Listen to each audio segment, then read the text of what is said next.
I presume you're here in order to learn of Magecraft. I'll have you know, there's no room for the weak-willed in this course, and despite your best efforts, the sorcery of our time is but a fraction of what it once was in the Age of Gods. Much of the craft is established through pedigree, and the culture of mages is riddled with deception and moral depravity. That said, if you insist, I shall do my best to educate you in this miserable, yet fascinating world.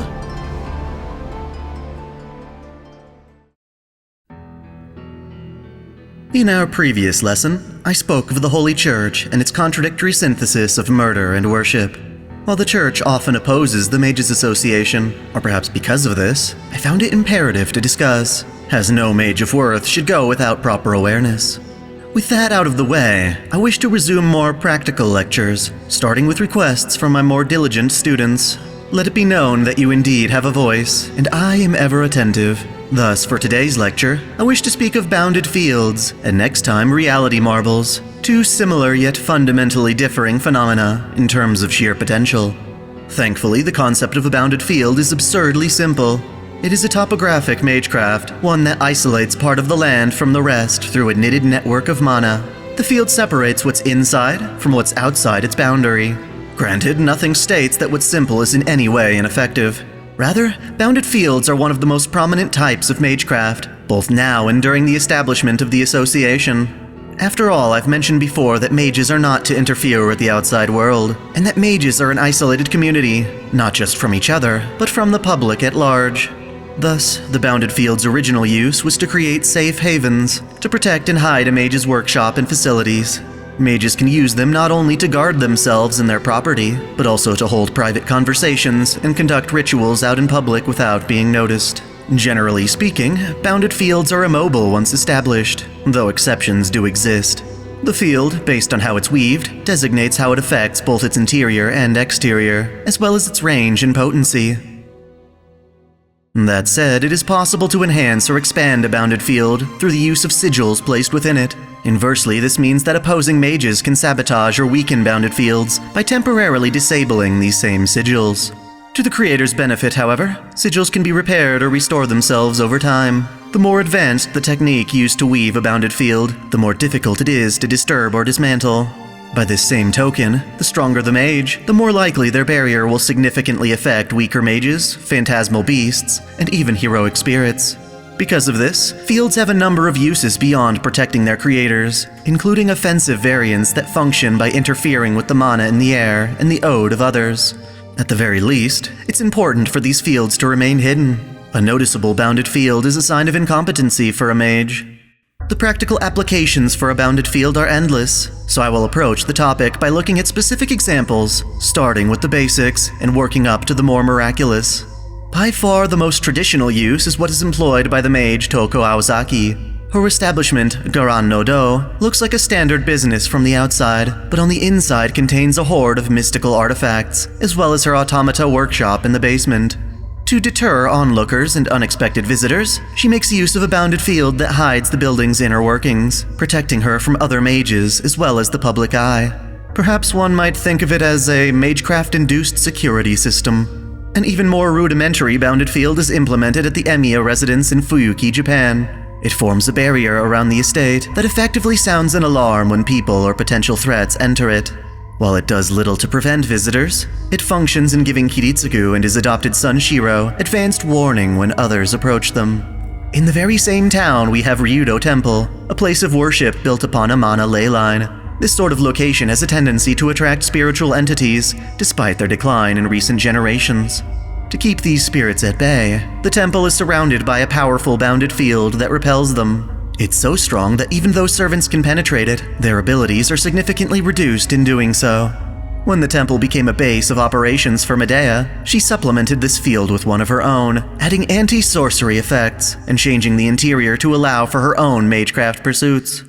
While the ley line proves valuable in her practice, it also limits the range of her barrier. Completely enclosing the temple would also cut off the ley line's connection, rendering it useless. To allow for the ley line to flow, Medea's barrier has an opening that runs directly along the entryway, and she employs her own servant, Kojiro Sasaki, to manually guard this delicate area. Now, while heroic spirits demonstrate awesome abilities rooted in their legends, a handful of these skills are essentially bounded fields at their core. Most famously, there is Avalon, the scabbard of King Arthur's Excalibur. It is best known for granting Artoria Pendragon invincibility in combat. While the blade is a divine construct forged through the wishes of mankind, the scabbard functions as a bounded field that isolates its user within the domain of fairies, Avalon, the king's unreachable utopia. Its protection looks like a force field, but it's more like the user isn't even in the same world.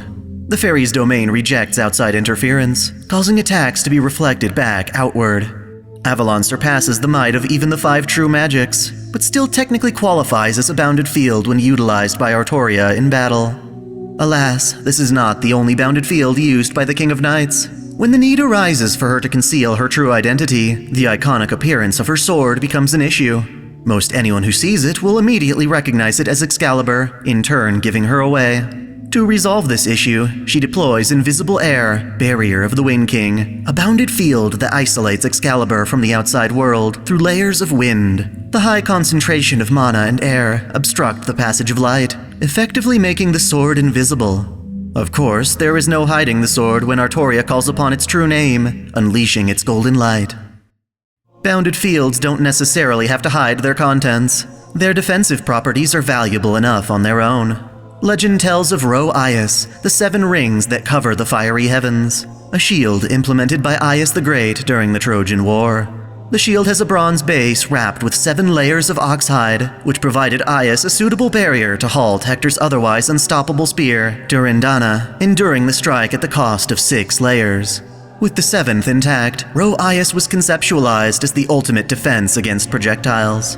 When invoked by heroes like Emiya, it appears as a 7-layer bounded field capable of enduring Cuchulain's devastating Gaybolg. Similarly, we have Achilles Cosmos, the miniature world enclosed by the azure sky, the famed shield of Achilles, forged by the god Hephaestus. The shield protects its user from most all noble phantasms except for anti-world attacks, by sealing these oncoming attacks inside a miniature world. Essentially, to overcome the shield's might, an attack must first destroy this miniature world.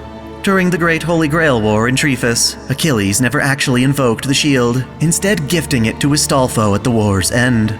In turn, Astolfo uses the noble phantasm to isolate and cancel out Karna's deadly Vasavi Shakti. That said, not all bounded fields serve to protect.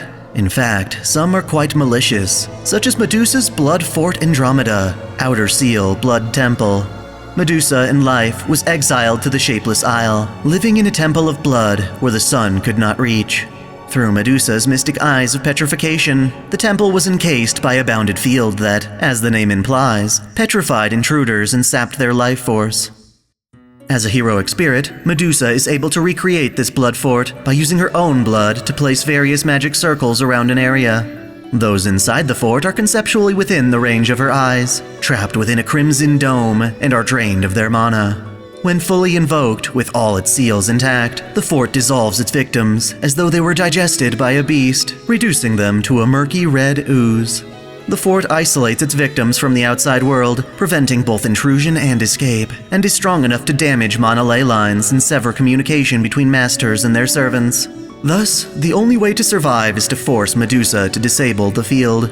It requires 10 days to fully activate, and thankfully it failed to manifest during Fuyuki's 5th Holy Grail War. Due to the efforts of Shiro Emiya and Rin Tosaka, the blood fort only caused innocent victims to convulse and foam at the mouth. This may be morbid, but any stronger and their skin would start to melt. Even so, if one only wished to siphon mana discreetly, the fort could remain in its weaker state, nearly undetectable to non-mages. As if that weren't impressive enough, Medusa can also utilize the bounded field Breaker Gorgon, Self-Seal Dark Temple. This noble phantasm isolates victims in a traumatic nightmare filled with profound pleasure and abundant suffering. Offensively, it seals all magical properties, robbing victims of the abilities they had going into the fight. She relied on this noble phantasm on the Shapeless Isle after awakening as the monstrous Gorgon. The hero Perseus, however, confronted Gorgon prepared with his own bounded field, Kibisi's Bag of Barrier Inversion. This god-gifted noble phantasm is a field that isolates what's in the bag from the outside, with its potential being the ability to swap these inner and outer worlds. Thus, when Medusa unleashed Breaker Gorgon, attempting to seal Perseus in a nightmare, he invoked Kibisis to reflect the nightmare back upon her. While the results are not always predictable, bounded fields can certainly clash in this manner. In addition to nightmares, Breaker Gorgon can also be used to seal targets in other kinds of dreams. Most prominently, she uses it to take advantage of mages, enacting dreams of a sexual nature to steal their blood and semen. Jack the Ripper has an equally nefarious bounded field, the Mist, darkened misty metropolis.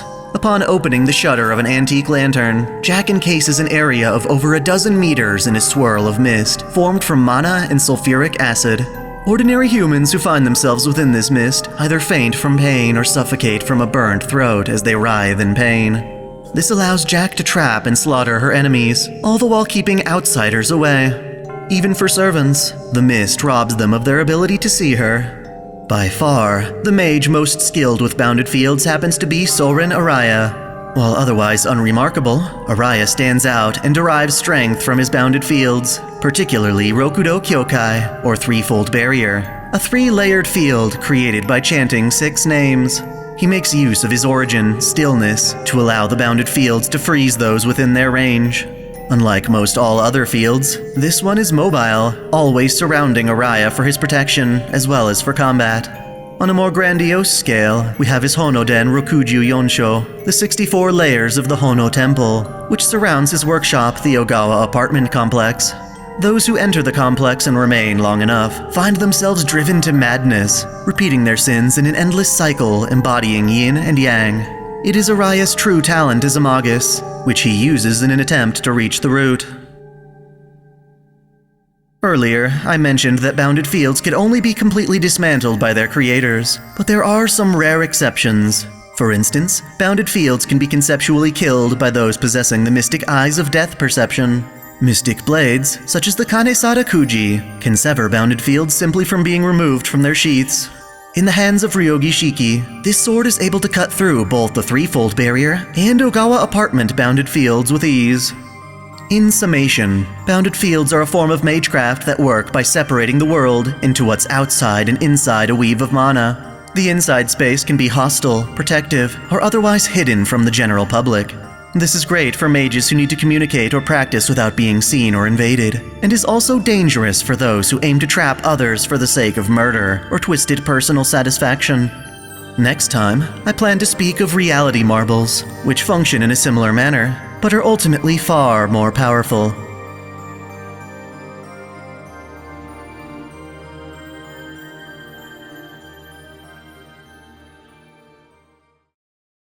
Thanks for watching. If you enjoy this channel, help me beat the algorithm by liking, commenting, and sharing the video, subscribing to OtakuDaiKun, and, most of all, smashing that notification bell so you don't miss out on all of my anime discussion, lore, or Let's Play content.